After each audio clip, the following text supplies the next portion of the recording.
On se retrouve sur la chaîne Twitch RMC Sport dans le cadre de notre semaine spéciale Ligue des Champions 1993.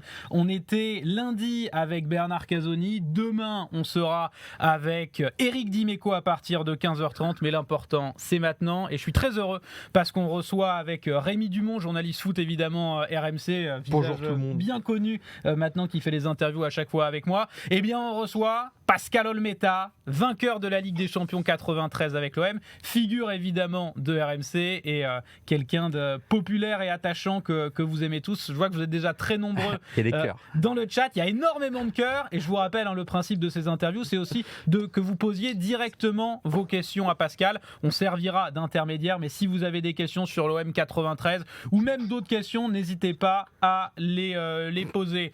Pascal, on est très heureux. Merci d'être avec nous déjà. Merci à vous, merci les gars, merci tout le monde, bonjour. Et quand on dit à jamais les premiers, 30 ans après, c'est à jamais les premiers. Alors, on t'en parle encore tout le temps, j'imagine, du titre de 93. Là, ça doit être une semaine chargée. Oui, franchement, semaine très chargée. J'ai même refusé certaines chaînes parce que, comme je bosse avec RMC, je ne voudrais pas les vexer. Mais bon, j'ai pris tout le monde. Non, mais c'est comme... Oh. Attendez, on a perdu Pascal. C'est bon, t'es de retour. Ouais. Non, mais c'est quand même incroyable. 30 ans après, c'est comme si c'était hier. Parce qu'il y a eu une défaite en 91 et une victoire en 93. On retient que les vainqueurs. La preuve, c'est que 30 ans après, on en parle. Et moi, j'ai la chance aussi d'avoir un fils gardien de but qui a été champion d'Europe. Et c'est extraordinaire parce que je revis les moments X années après avec des titres. Et ça, il n'y a rien de plus beau en football que quand tu gagnes. Et puis surtout, que nous, c'était la plus belle.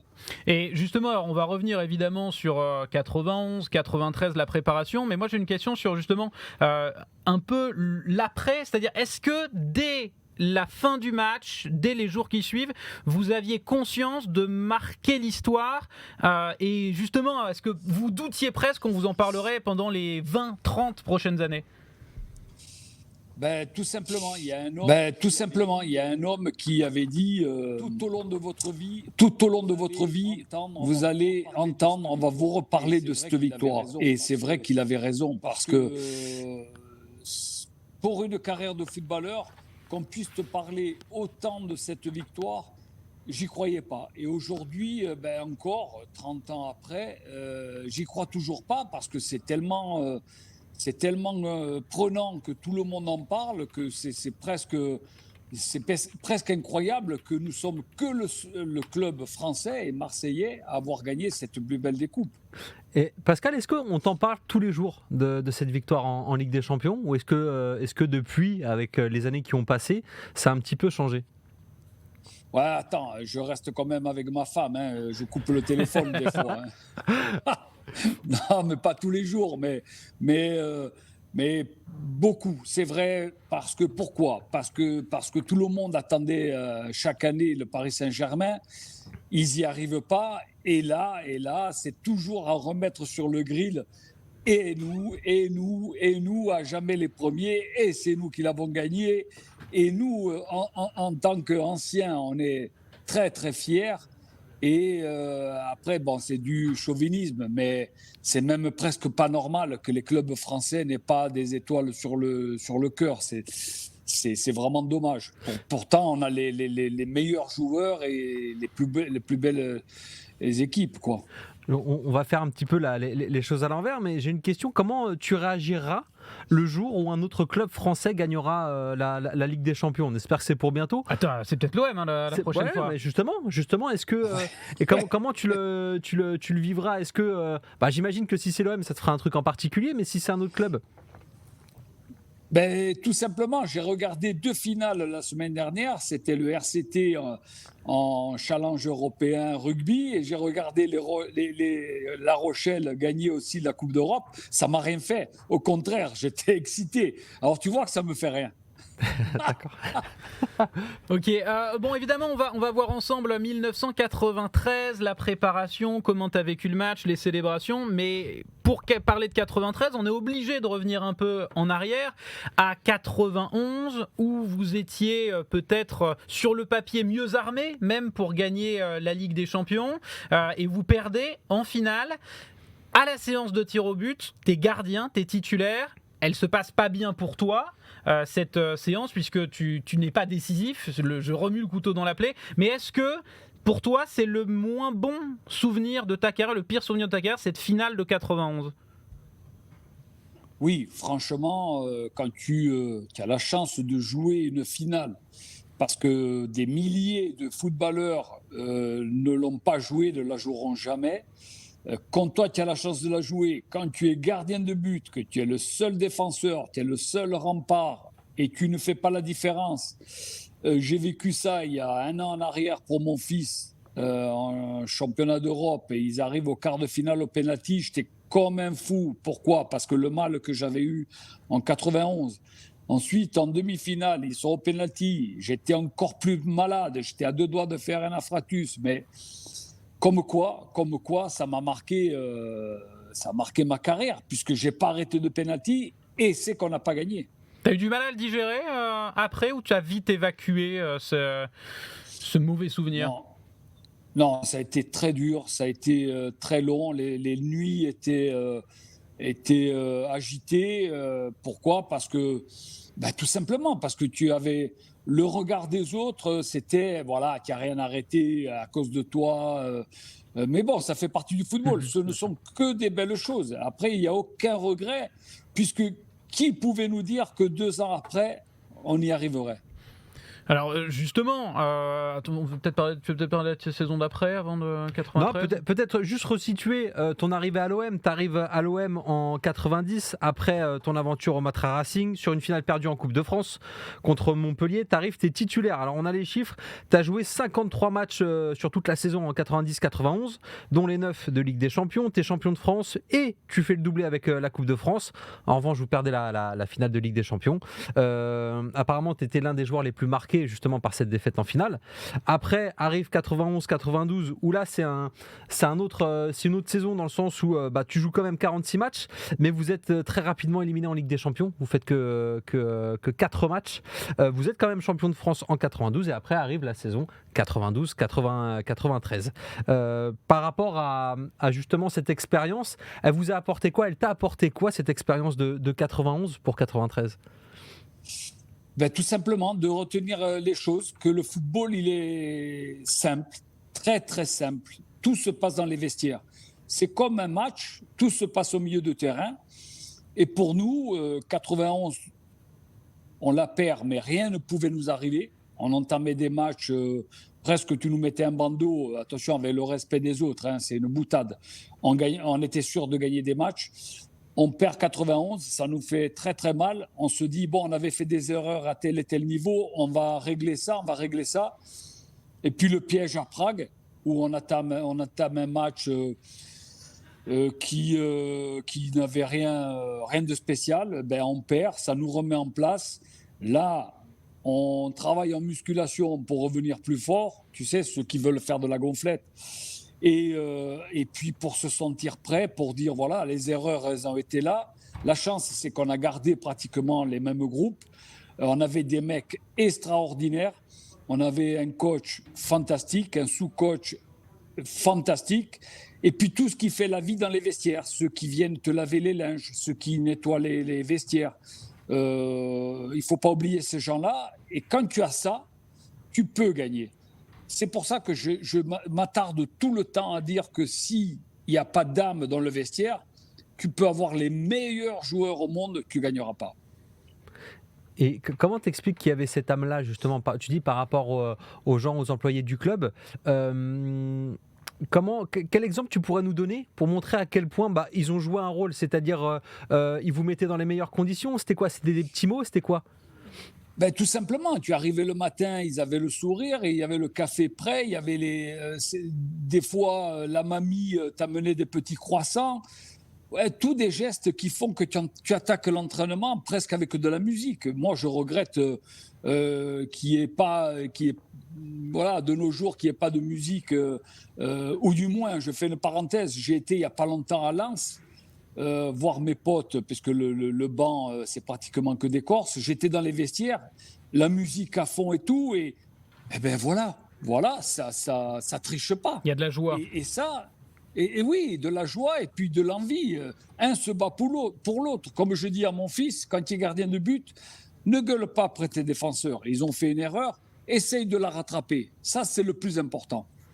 Votre force, c'était donc vraiment la cohésion, l'esprit d'équipe, les sacrifices, plus que le talent presque, parce que par exemple, vous perdez Chris Waddle, vous perdez Jean-Pierre Papin, donc individuellement sur le papier, l'équipe, elle pouvait peut-être faire un peu moins peur en réalité.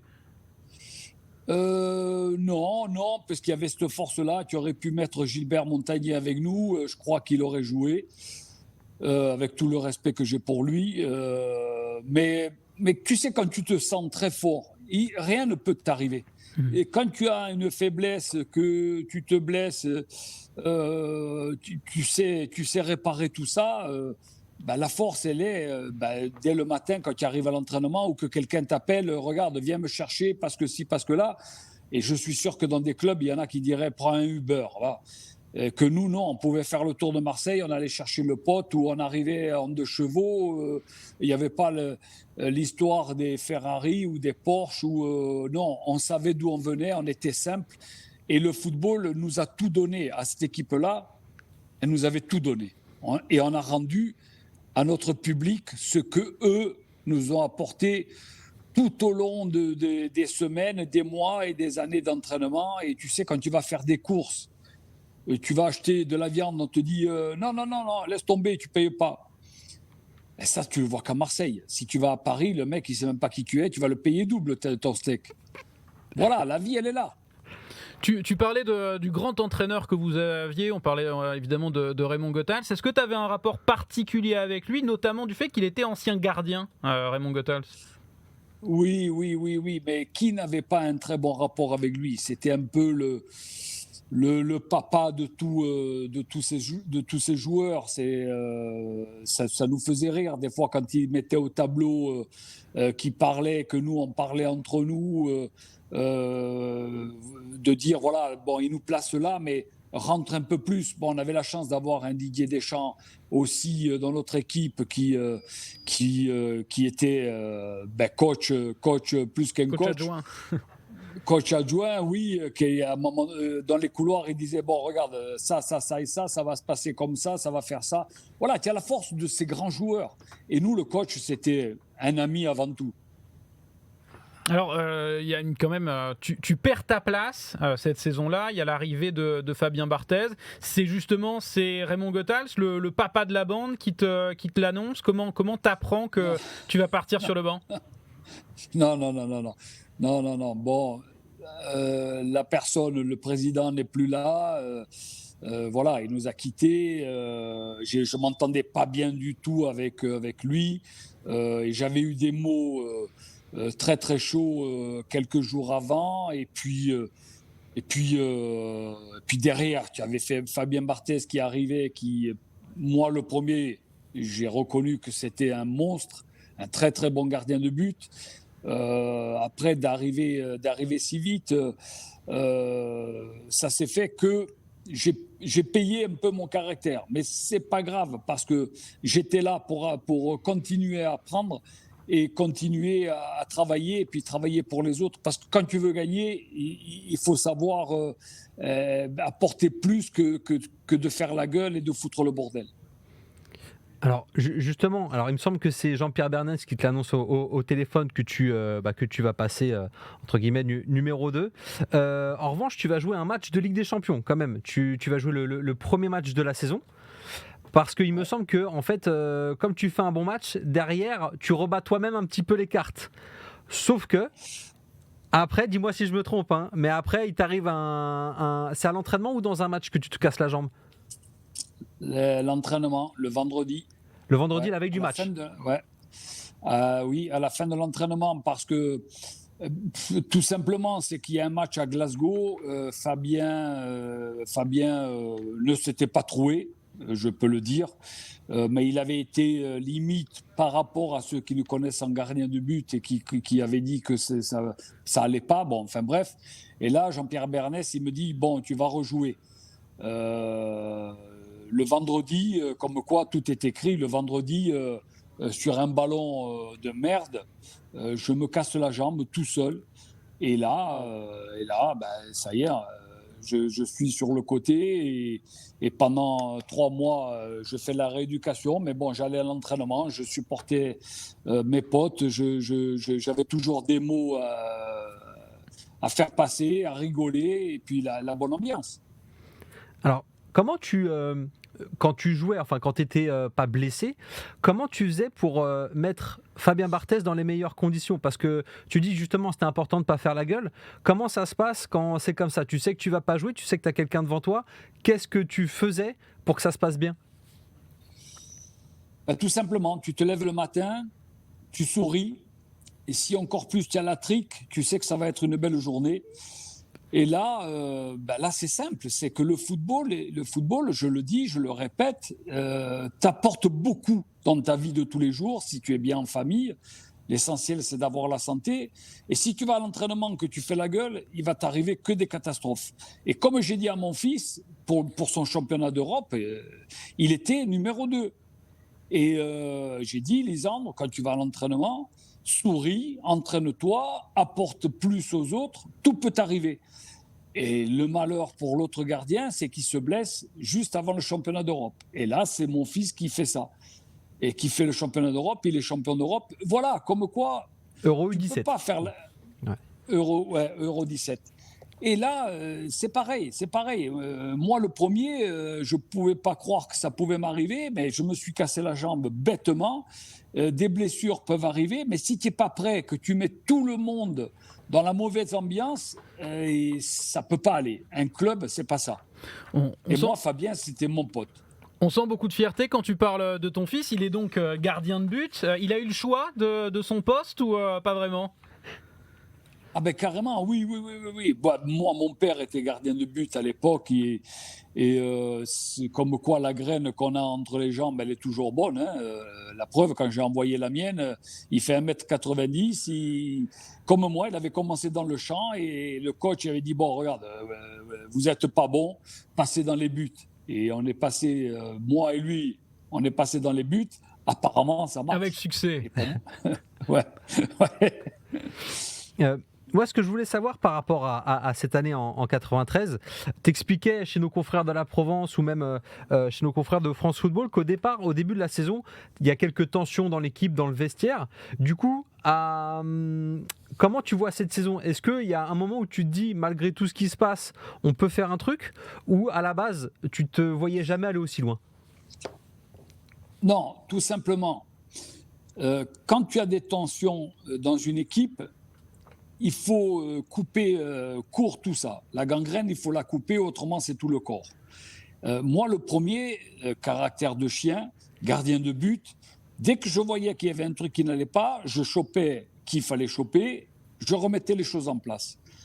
Aussi bien que ça soit Canto, Pardo et tous ces grands joueurs de caractère, on ne pouvait pas admettre que que ça soit quelqu'un qui joue pas ou quoi que ce soit, qui te foute le bordel.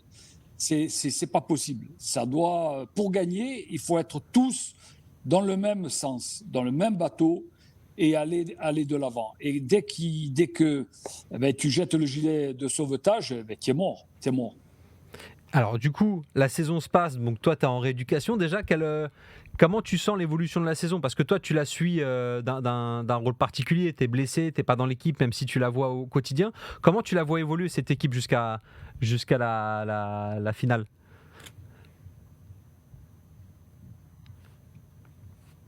Alors attends, on a un petit problème de son, on t'entend plus. Tu nous entends encore, Pascal? On t'entend plus. Je vais te demander de te reconnecter au lien que je t'ai donné, Pascal, parce qu'on a perdu le son malheureusement. Il y a un petit problème de connexion, je crois. Hop, faut que tu te reconnectes, Pascal. Ça arrive, ce sont des choses qui arrivent. On avait jusque-là quand même pas mal de chance. La connexion était parfaite, la vidéo était parfaite, et là ça a coupé. D'ailleurs, il avait au moment où Yvain 40 dit il avait toujours la connexion avec le public. Bah voilà, tu nous as porté la guigne. Mais on va récupérer très vite Pascal. Hop, attendez, simplement, je reste sur nous un instant en attendant, et dès qu'on récupère Pascal, est-ce que tu nous entends ? Alors, on t'entend plus, Pascal. Alors, attends. Ouais, moi je vous entends. Hein. Ah bah nous on t'entend. Voilà, on t'a entendu. Alors, Ouais, attends. je vous entends. Nickel. On revient tout de Yes. suite. Ouais.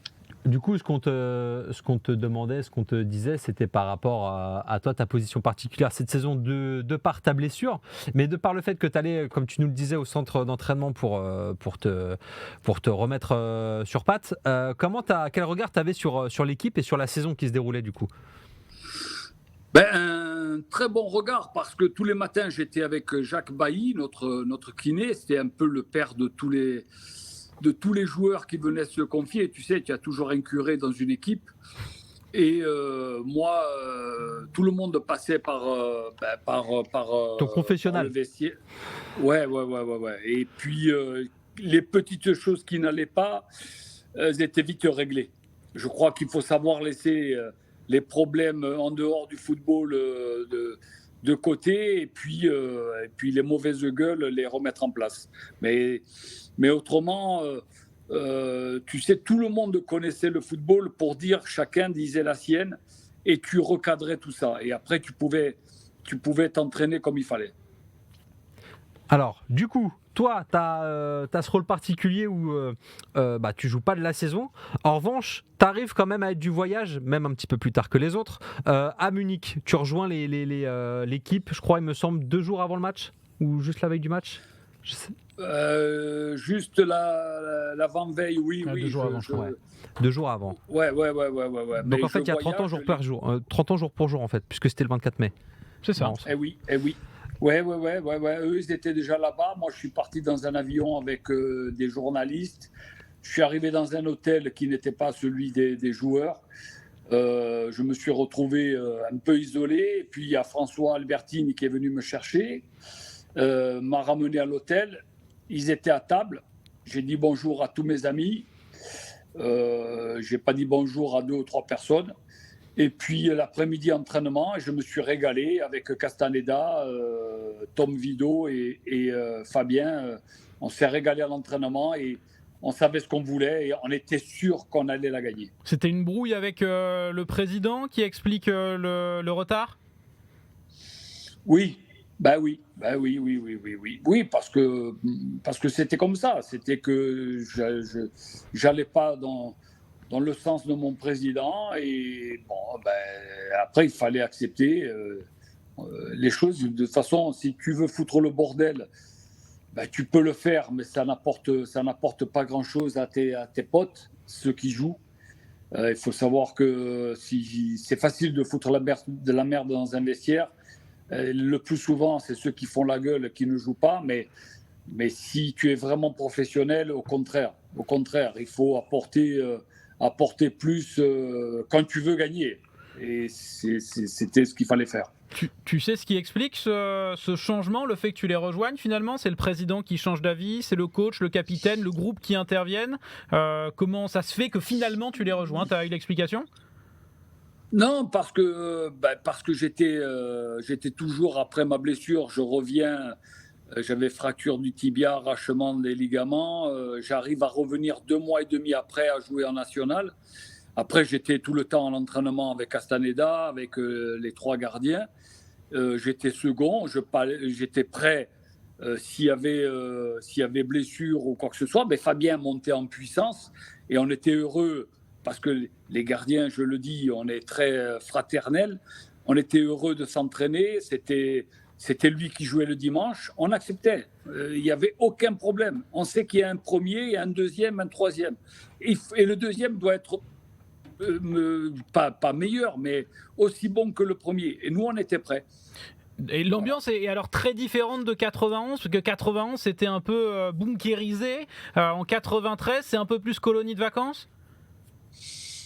Ben, 91 aussi, c'était colonie des vacances. D'accord. 91, on était persuadés, même je me rappelle, on était en stage et avant de partir pour la finale, il y a le coach qui nous dit bon les gars, il faut s'entraîner au penalty. Et nous, on a quitté l'entraînement, on n'a pas frappé, on n'a pas tiré de penalty, on était persuadés de tuer le match avant parce qu'on avait l'équipe très très en place, très très bien chacun dans sa tête.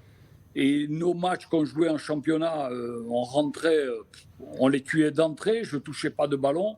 Des fois, je ne servais à rien, mais cette force.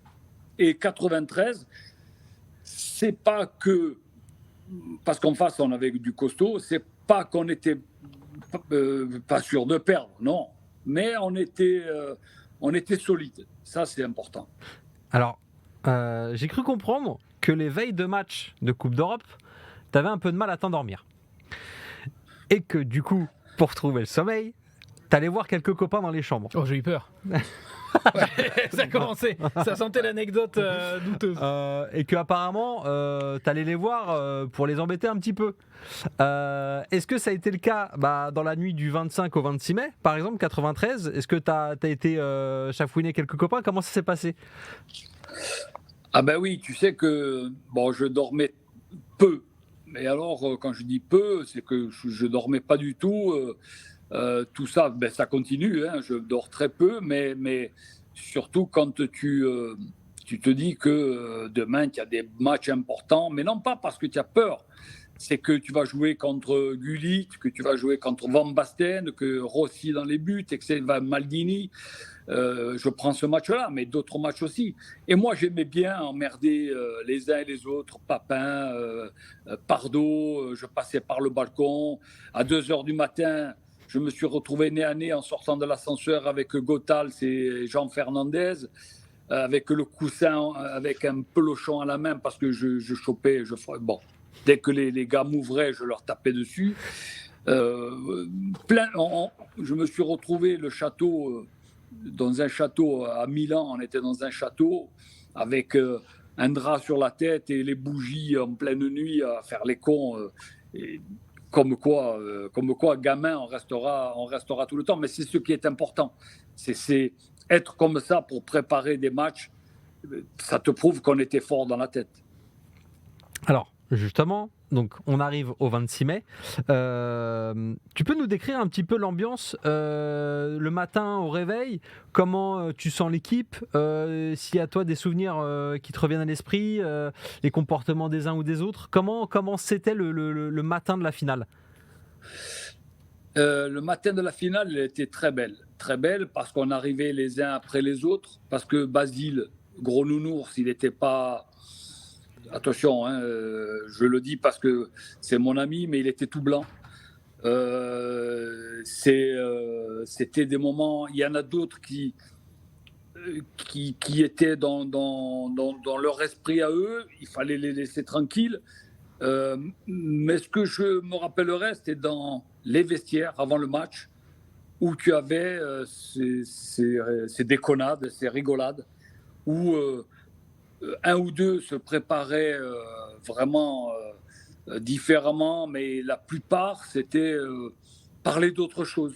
C'était de rigoler, c'était, comme on peut dire, on va gagner, mais comme on le dit tous les dimanches dans les vestiaires, mais on n'est pas sûr de gagner. Mais là, c'était on va gagner parce qu'on était sûr de gagner. Après, en plus, on l'a gagné. Parce qu'on disait aussi en 91, on va la gagner, mais on l'avait perdu. Mais là, c'était pour la gagner. Et alors, il me semble que l'après-midi, il y avait la fameuse sieste traditionnelle avant le match. Ouais. Alors, j'imagine que toi, tu n'as pas dû dormir du coup. Personne n'a dormi. D'accord. Alors, il y en a un. Personne, on était tous. Ouais. Il y en a un qui, apparemment, qui a regardé Roland Garros, parce que c'était à la même époque, c'était Fabien Barthez. Ouais. Et qu'au moment de prendre le bus, donc tout le monde était concentré, ou en tout cas était tranquille dans le bus, lui, il a dormi dans le bus, sur le trajet apparemment, entre le stade, enfin entre l'hôtel et le stade. Ouais, dis-moi où il dormait pas, lui. Non, mais lui, c'était... voilà, c'est le monde des gardiens de but. C'est un autre état d'esprit.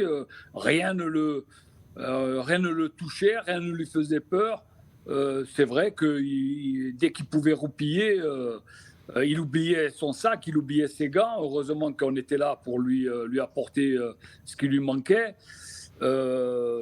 Mais voilà, il n'a pas changé, puisque moi, il me rejoint des fois pour mes matchs, pour mon association. Putain, Pasqua, j'ai oublié les chaussures. Ah, Pasqua, j'ai oublié les gants. Heureusement que je pense à ça, encore aujourd'hui. Est-ce que, alors, c'est de manière très terre à terre, mais est-ce que quand tu vois qu'il dort dans le bus, que même si tu as l'habitude de le voir faire des siestes un peu partout, est-ce que tu te dis à un moment, il y a peut-être une chance que tu joues la finale où tu savais très bien que quoi qu'il arrive... S'il se réveille pas, Ouais. hop, tu prends la place. Bah, s'il ne se réveille pas, c'était mauvais signe. C'est qu'il avait Bah, passé le cap. Non, c'était même beau à voir quelqu'un roupiller, être tranquille. Mais il n'était pas seul à être comme ça. Mais après, aujourd'hui, 30 ans après, tu vois, on le redit. Je suis sûr qu'il y en a qui dorment, qui peuvent pas s'endormir à quelques heures, quoi. Il y avait 4 heures du match. C'est pas possible. Alors, quand là il y a le trajet en bus, quand vous arrivez au stade, à ce fameux stade olympique, que voilà, c'est pour une finale de Coupe d'Europe, c'est pas la première, mais bon, celle-là sera particulière avec la victoire. Tu peux nous décrire ce que toi tu ressens quand tu vois aussi tous les supporters qu'il y a est-ce que tu sens que la pression monte ou est-ce que tu sens que l'atmosphère change? Non, on sent que c'est la beauté, c'est le beau stade, c'est le public. Moi, personnellement, c'est beaucoup de drapeaux à la tête de mort. Beaucoup de Corses étaient venus. Non pas parce que j'allais pas jouer, mais parce qu'ils nous avaient suivis tous les matchs d'avant. C'était l'ambiance, c'était la fierté de tout le public. Il n'y avait pas que des Marseillais, il y avait des supporters de toute la France et même d'ailleurs qui étaient venus nous supporter. Et nous, je ne sais pas si vous avez des images, mais si vous en trouvez, vous pouvez voir sur le bord du terrain que c'était la déconnade, qu'on rigolait, qu'on chambrait. Moi, le premier à JPP, j'arrêtais pas de le chambrer, qu'il n'allait pas gagner. Et voilà, toutes ces choses-là. Alors, justement, par rapport à tout ça, à cette ambiance, est-ce que déjà tu te souviens de la causerie du coach ou même du président dans le vestiaire avant le match? Est-ce qu'il y en a eu une? Et est-ce que tu te souviens ce qu'ils vous ont dit? De ça, franchement, je m'en souviens pas, mais tout ça, oui, je me souviens quand Raymond et sur le tableau avait déjà positionné l'équipe, et puis je me souviens très bien que Bernard Tapie est arrivé, il a commencé avec un crayon à mettre et là on regardait plus, parce qu'il pouvait positionner ce qu'il voulait. Nous on savait déjà ce qu'on avait à faire. D'accord. Et pareil dans le couloir, tu sais, avant de rentrer, enfin quand vous sortez du vestiaire et qu'il faut rentrer sur le terrain, pareil, tu peux nous raconter un peu cette ambiance, nous la faire vivre, parce que du coup c'est là où vous voyez vos adversaires. J'imagine que l'ambiance, quand tu me racontes qu'elle est décontractée côté Marseille, elle était comment côté Milan? Eh bien, tu vois, c'est ce que je souhaite à tous ces jeunes joueurs qui aimeraient connaître ce qu'on a connu, c'est l'odeur des vestiaires, c'est l'huile de camphre, c'est cette ambiance. C'est après, dans le couloir, certains qui ont des laissés-passer, mais c'est des trous de cul qui sont là pour te parler de football, mais qui n'y comprennent rien.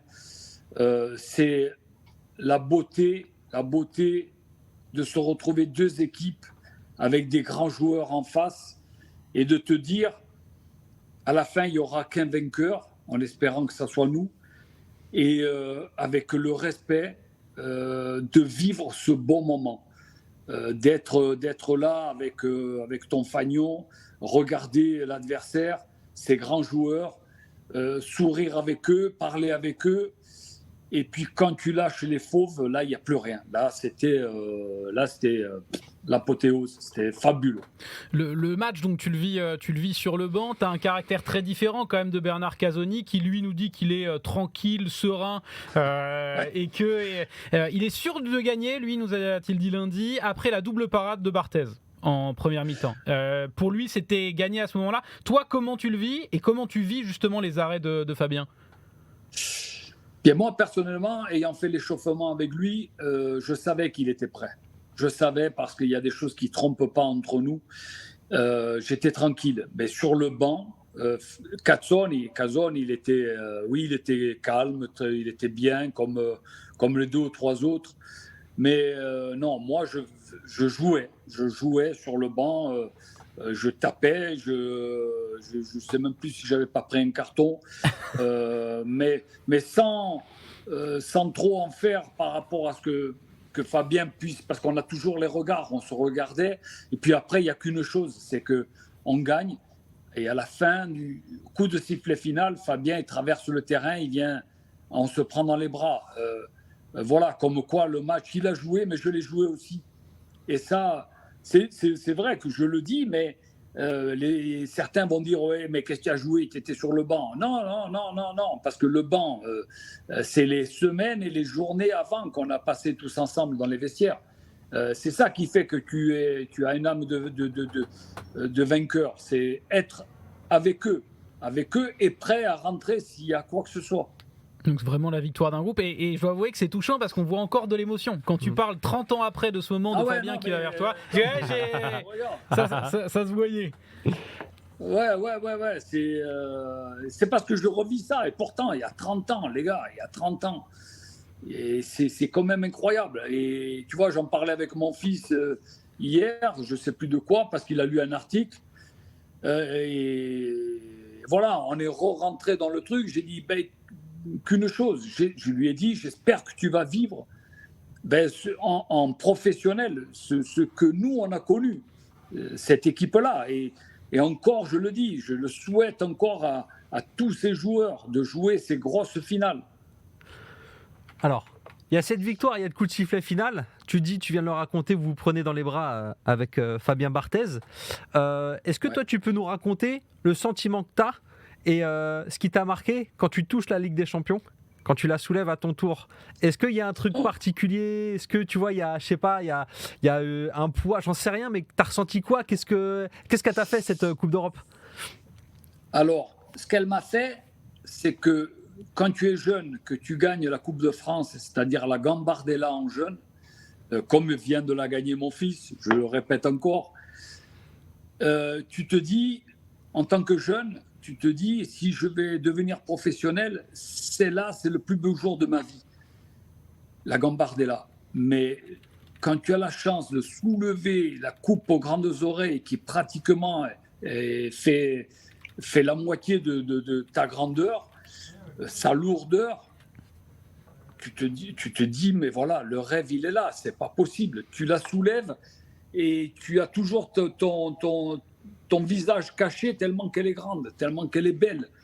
Et en plus, il y avait les 2 fagnons. On s'est empressé d'enlever le fagnon des Italiens pour garder le nôtre. Et voilà, plein de choses qui fait que c'était magique. Est-ce qu'elle t'a paru plus grande, plus petite, plus lourde, plus légère, voilà, parce que nous on la touchera jamais. Toi tu l'as touchée. Voilà, au toucher voilà, tu t'es vu dedans en fait, puisqu'en plus il y a un reflet dedans, non? Ah oui, elle est magnifique. Elle est magnifique, elle est grande, elle est lourde. Je te dis, tu la soulèves, elle te cache toujours. Tu vois pas devant. Tu as envie de la garder pour toi. C'est ce que j'ai fait puisque je l'ai volée. Et puis tu as des larmes, tu sais pas pourquoi, pour qui, mais pour ta famille, pour ton public, parce que il faut jamais oublier que le public fait que grâce à eux, tu peux gagner, tu peux aller de l'avant. Et voilà, c'était la communion, c'était de leur dire voilà, c'est la vôtre, c'est pas que la nôtre, c'est la vôtre aussi. Toutes ces choses, de la passer à un autre joueur, voilà, c'est trop beau. Alors il y a beaucoup de questions pour toi dans le chat, mais attends, tu t'as volé la coupe? Oui. J'avais dit à Jean-Pierre Bernès, j'ai dit les gars, tu diras à ton président que la coupe, dès qu'on arrive à Marseille, c'est moi le premier qui la garde. Ouais, mais c'est moi le premier. Et quand J'ai pris l'avion avec. Il faut savoir que la caisse de la coupe, elle est 2 fois plus grande que la caisse. Transport, tu sais, quand tu prends l'avion, c'est hors transport. Ah oui. C'est la folie. Et je suis arrivé en Corse. Toute la Corse a vu la Coupe d'Europe. Elle a fait tous les villages. Ma famille, les amis. Et ensuite, voilà, j'ai dit à Jean-Pierre Bernès, je sais que je n'aurai pas ma prime. Et vous, alors, vous n'aurez plus la coupe. On l'avait cachée. Tant que ma prime n'était pas payée, n'était pas sur le compte, je ne rendrai pas la coupe. Ça a duré combien de temps Jean-Pierre, alors? il n'arrêtait pas 15 jours. Jean-Pierre, il n'arrêtait pas de m'appeler. Pasqua, rends la coupe, il faut rendre la coupe. Payer. Dès que c'est crédité, la coupe, elle revient. J'ai eu ma prime, autrement je me serais assis dessus. J'ai eu ma prime et la coupe, elle est retournée à Marseille. Pascal, comme elle a passé 15 jours en coupe, en Corse, la coupe, est-ce qu'il y a eu des choses, on va dire, un petit peu originales de fait avec elle? Vous avez bu dedans déjà, Ouais. c'est la question. C'est une coupe. Est-ce qu'on boit dans la coupe dans la Ligue des Champions? Ils ont tout fait dedans. Même ce qui était bourré, ils ont chié dedans. Aïe, c'était sûr. Comme on va chier sur le scooter à Qatar. Non, on a tout fait. Il y a eu des bébés posés à l'intérieur. Il y a eu tout. Mais c'était la fierté d'un pays. Personne n'imaginait pouvoir toucher la coupe, l'amener à son grand-père, sa grand-mère, dans les villages. C'était extraordinaire. Est-ce que parce que c'est une question qui revient dans le chat. De Cheaper Cheap, oui, sur. Vas-y. Voilà, est-ce que sur le moment, toi, tu te rends compte que, bon, évidemment, il y a Marseille. En plus, c'était une année particulière pour Marseille, parce qu'au hand aussi, les handballeurs sont champions de France, il me semble. Oui. Voilà, comment. Est-ce que tu as conscience que tu fais un truc unique, que vous faites un truc unique? Ben oui, on en a conscience parce que je te dis, tu pouvais pas rentrer chez toi, ou alors il fallait avoir une autre voiture pour se déplacer, tellement que c'était énorme. Il fallait mettre la casquette et les lunettes pour passer inaperçu, tellement que c'était fort, c'était indescriptible. On peut pas comprendre ces choses quand on ne les vit pas. Presque j'aurais eu 50 femmes. J'aurais pu me marier avec. Heureusement que ma femme ne m'entend pas, ne le dites pas. Mais on est entre nous, on n'est pas en direct. Hein, alors là, Ça reste entre nous. Non, voilà. Non, mais tu aurais pu. C'est la folie. C'est la folie. Et on avait posé la question à Bernard Casoni. Est-ce que toi, il y a un message, il y a quelqu'un qui t'a félicité, qui t'a touché en particulier? Oui. Qui ça? J'avais la coupe et c'est mon ami Jean-Paul Belmondo. Voilà, avec qui j'ai fait les photos, avec qui, grâce à lui, j'avais signé au Matra Racing, puisqu'il était gardien de but. On se voyait souvent, on parlait souvent football.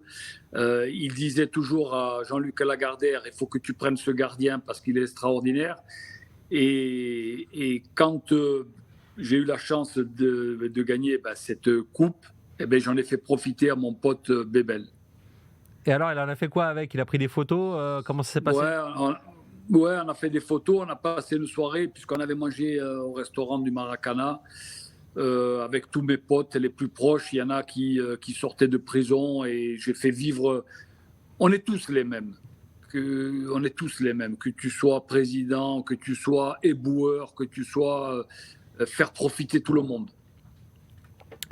Par rapport à ça, donc tu as été premier joueur corse à ramener déjà la Ligue des Champions en Corse. Donc ça, c'était. On est deux maintenant. Ouais, on est. Est-ce que toi, par rapport, on va revenir sur le sportif, mais sur cette saison-là, par rapport à la Ligue des Champions, est-ce que tu trouves qu'il y a un joueur, alors tu parlais d'un collectif, mais est-ce que tu trouves qu'il y a un joueur, pas forcément qui a été au-dessus du lot, mais qui a joué un rôle, qui a fait en sorte que, qui a, on va dire peut-être participé un petit peu plus que les autres, je ne sais pas, est-ce qu'il y a un joueur, toi, qui t'a marqué lors de cette saison-là à l'OM? Ouais, on a fait des photos, on a passé une soirée, puisqu'on avait mangé au restaurant du Maracana, avec tous mes potes les plus proches. Il y en a qui sortaient de prison et j'ai fait vivre. On est tous les mêmes. Que tu sois président, que tu sois éboueur, que tu sois faire profiter tout le monde. Qui m'a marqué. Non, mais c'était tous les jours que les joueurs me marquaient, aussi bien par Basile, par toujours sa bonne humeur, son sourire, sa gentillesse, que Dimeco, que Manu, que Carlos. Non, Carlos, il n'y était plus. Non, tout le monde était différent, tout le monde apportait quelque chose de plus. Le coach qui voulait qu'une chose, c'était de nous porter le plus haut possible et de finir sur ça. Ceux des bureaux, voilà, ces gens-là, toujours le mot gentil, toujours, tu vois, il n'y avait jamais la jalousie, la méchanceté. Et par rapport à ce jour-là, le 26 mai 93, est-ce que c'est le plus beau jour de ta carrière de footballeur ? Je ne vais pas te demander celui le plus beau jour de ta vie, parce que j'imagine qu'il y a quand même d'autres choses aussi qui peuvent marquer. Mais voilà, tu le places où ce jour-là ? C'est le top du top ? C'est la reconnaissance du football. Je crois que j'ai joué dans 7 clubs, 20 ans. La chance, la joie de jouer dans une équipe où tout le monde rêvait de jouer, c'était l'Olympique de Marseille. Et quand tu gagnes cette coupe, c'est le plus beau jour de la vie d'une carrière de footballeur. Alors, on va peut-être pouvoir te dire quel sera le deuxième plus beau jour de ta vie après celui-là, parce qu'il y a Antoine Varnier qui est avec nous. Viens, Antoine. Oh putain, mon pote. Et donc, tu sais que Pascal cherche toujours le scooter de Cazard. Ouais. Venir. Et Pascal, parce que je t'écoutais, c'était passionnant. Est-ce que tu peux raconter l'après-victoire, la coupe, où tu l'as gardée ? Voilà. Ça y est, je l'ai dit. Tu l'as dit ça, tu l'as raconté ? Il a dit ce qu'il avait fait quand t'avais pas voulu la rendre. Ouais, j'ai dit. Moi, je t'embrasse, Pascalou, bisous. Bonne émission.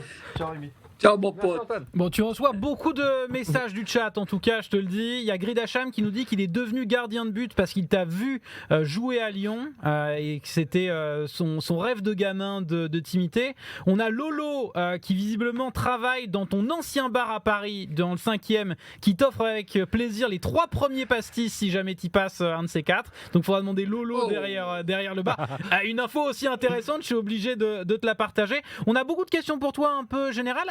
Bourgada qui nous demandait par exemple si tu avais un modèle de gardien comme quand tu étais petit, tu te prenais pour qui quand tu étais gamin ? Il y a Pantelic qui jouait à Bastia. J'allais au match, j'avais 15 ans, j'étais derrière les grillages, je regardais que lui. Et le jour où il m'a offert son maillot de Coupe de France jaune, Perrier, numéro 1 avec les bandes noires Adidas, 3 ans je l'ai gardé sur moi à Vichy. C'était mon idole, Panto. Il y a Pantelic. Et juste petite question comme ça, tu as une réplique chez toi là de la Coupe d'Europe ou pas ? Oui. Elle est pas loin ou ? Elle est dans mon bureau. D'accord. Attends. Ouais. Allez, si tu peux la ramener, c'est top. Amour. Seb. Bon, en tout cas, c'est bien. Ta compagne n'a pas entendu l'histoire des 50 femmes au moins. Ou bien elle fait très bien semblant. Non. Mais on lui dit pas. Mais en haut-parleur.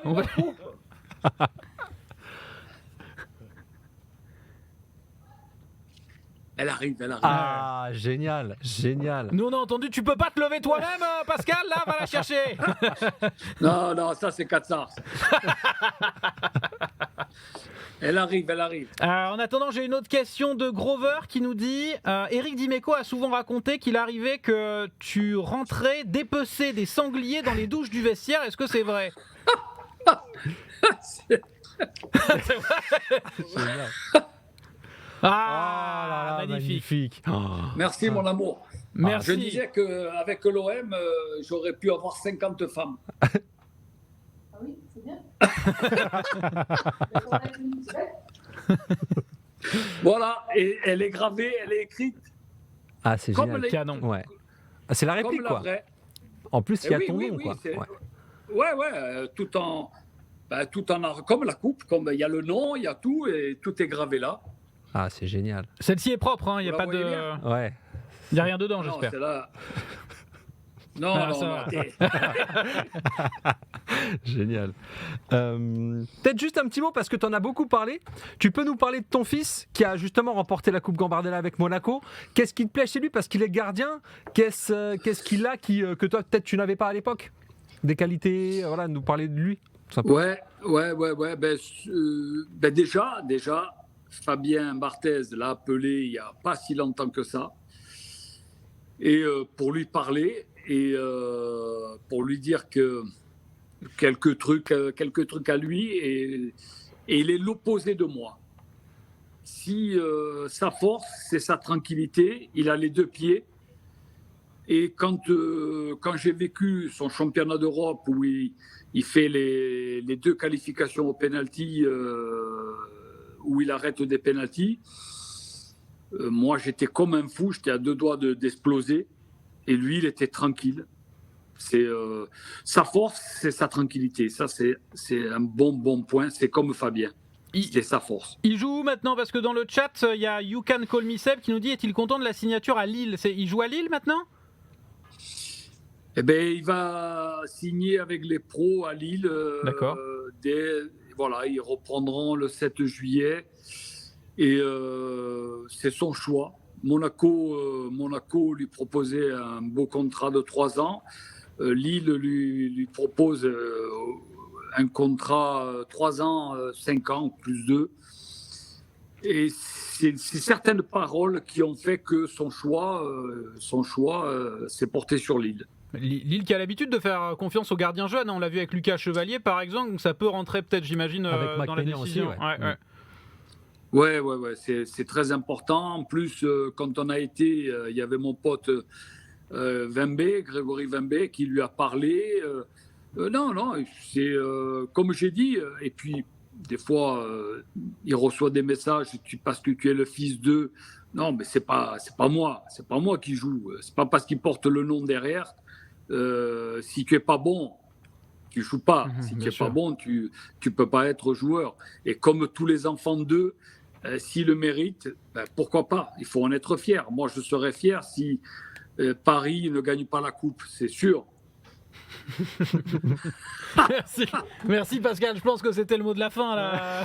On va rester là-dessus. Merci beaucoup Pascal, c'était un plaisir de t'avoir. Rendez-vous dans 10 ans on fera les 40 ans du titre. On fait ça? Si on est encore là. Et ton fils sera peut-être en équipe de France ou gardien de l'Olympique de Marseille. Donc on en parlera encore avec bonheur, j'espère. Ça marche. Merci les gars. Merci beaucoup Pascal. Merci Pascal, c'était génial. Merci à toi. Ciao les gars, merci.